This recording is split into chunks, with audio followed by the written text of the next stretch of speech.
ഇപ്പോൾ Shri P C Viswanath ടെലിഫോണിലുണ്ട്. Shri P C Viswanath, പ്രതിപക്ഷമൊക്കെ വളരെ ശക്തമായി ഉന്നയിച്ച ആരോപണം മറ്റു പല കോണുകളിൽ നിന്നും ഈ പി കിറ്റും അന്നത്തെ ഇടപാടുകളുമായി ബന്ധപ്പെട്ട് വലിയ സംശയങ്ങൾ ഉയർന്നിരുന്നു.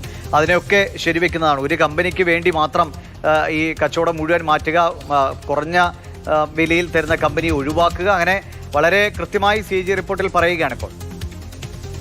അതെ, നമ്മളിത് നിയമസഭയിൽ പറഞ്ഞിട്ടുള്ളതാണ്. ഞാൻ തന്നെ നിയമസഭയിൽ ഒരു എഴുതി കൊടുത്ത അഴിമതി ആരോപണമായിട്ട് ഉന്നയിച്ച വിഷയമാണിത്. അതെ, ഇപ്പോ CAGയുടെ കണ്ടെത്തലായിട്ട് കൂടി അത് വന്നിരിക്കുകയാണ്.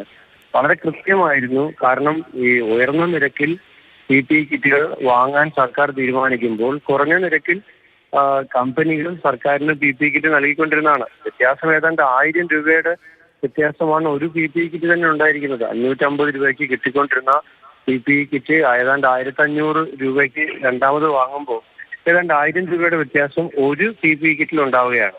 അപ്പം സമാനമായ രൂപത്തിൽ തന്നെയായിരുന്നു ഗ്ലൗസ് വാങ്ങുന്ന ഇടപാടിലുണ്ടായത്, മാസ്ക് N95 മാസ്കുകൾ വാങ്ങുന്ന കാര്യത്തിലും ഉണ്ടായിട്ടുള്ളത്.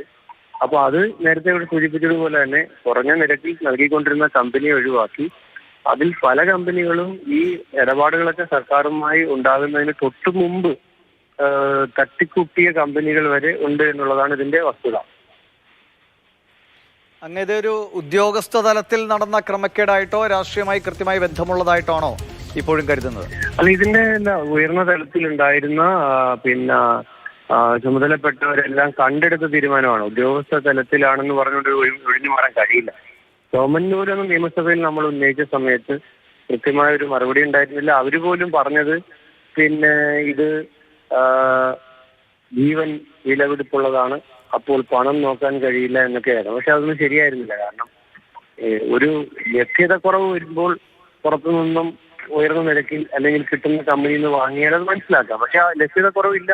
കുറഞ്ഞ നിരക്കിൽ സർക്കാർ വാങ്ങിയിട്ടുണ്ട്. വാങ്ങിക്കൊണ്ടിരിക്കുമ്പോഴാണ് അത് മറികടന്നുകൊണ്ട് ഉയർന്ന നിരക്കിൽ വാങ്ങിയത്. അതാണ് പെട്ടെന്ന് ഇപ്പം എന്തെങ്കിലും ഒരു തിരിമറി ഉണ്ടായാൽ ജീവന്റെ കാര്യമാണ്. അപ്പോൾ ആ സാഹചര്യങ്ങൾ നോക്കാൻ പറ്റില്ല എന്നാണ് പലപ്പോഴും ഒരു മറയായി പറയാറുള്ളത്. ഇപ്പോൾ അങ്ങ് പറഞ്ഞ പോലെ ഇല്ലാത്ത സാഹചര്യത്തിൽ നമ്മൾ എവിടെയെങ്കിലും ഇത് ഒപ്പിക്കാൻ വേണ്ടി വില കൂടുതൽ കൊടുക്കുന്നത് മനസ്സിലാക്കാം. പക്ഷേ 550 രൂപയ്ക്ക് തരുന്ന കമ്പനിയെ ഒഴിവാക്കി 1550 രൂപയ്ക്ക് തരുന്ന കമ്പനിയെ സ്വീകരിക്കുന്നത് എന്തു വലിയ ക്രമക്കേടാണ്. ആ സമയത്ത് പോലും രാജ്യം മുഴുവൻ, ലോകം മുഴുവൻ പ്രതിസന്ധിയിൽ നിൽക്കെയുള്ള കാലത്ത് പോലും ഇമാതിരി കൈയിട്ടുവാരൽ ഉണ്ടായി എന്നത് വളരെ കഷ്ടമാണ്, അല്ലേ? അല്ല, അതിനകത്ത് ഒറ്റ കാര്യം കൂടെ പറയാം. അതായത് ഇപ്പൊ പറഞ്ഞല്ലോ, ആ സമയത്ത് പോലും, അതായത് ഒരു മഹാമാരിയിൽ നമ്മുടെ ജനത ഭയന്ന് വിറങ്ങലിച്ച് ആശങ്കയിൽ നിൽക്കുമ്പോൾ ആ ഭയത്തിന്റെ ആശങ്കയുടെ അന്തരീക്ഷത്തെ അഴിമതി നടത്താൻ വേണ്ടിയിട്ട് ഉപയോഗിച്ചു എന്നുള്ളതാണ് ഇതിനകത്ത് നമ്മൾ കാണേണ്ട ഒരു കാര്യം. ശരിയാണ്. എന്തായാലും CAG റിപ്പോർട്ടിൽ കാര്യങ്ങൾ കൂടുതൽ വ്യക്തമാകുന്നു. അങ്ങടക്കം സഭയിലടക്കം ഉന്നയിച്ച ആരോപണങ്ങൾക്ക് കൂടുതൽ കരുത്തു പകരുന്നതാണ് CAG റിപ്പോർട്ട്. വളരെ നന്ദി ശ്രീ പി സി വിശ്വനാഥ് പ്രതികരണം അറിയിച്ചതിന്.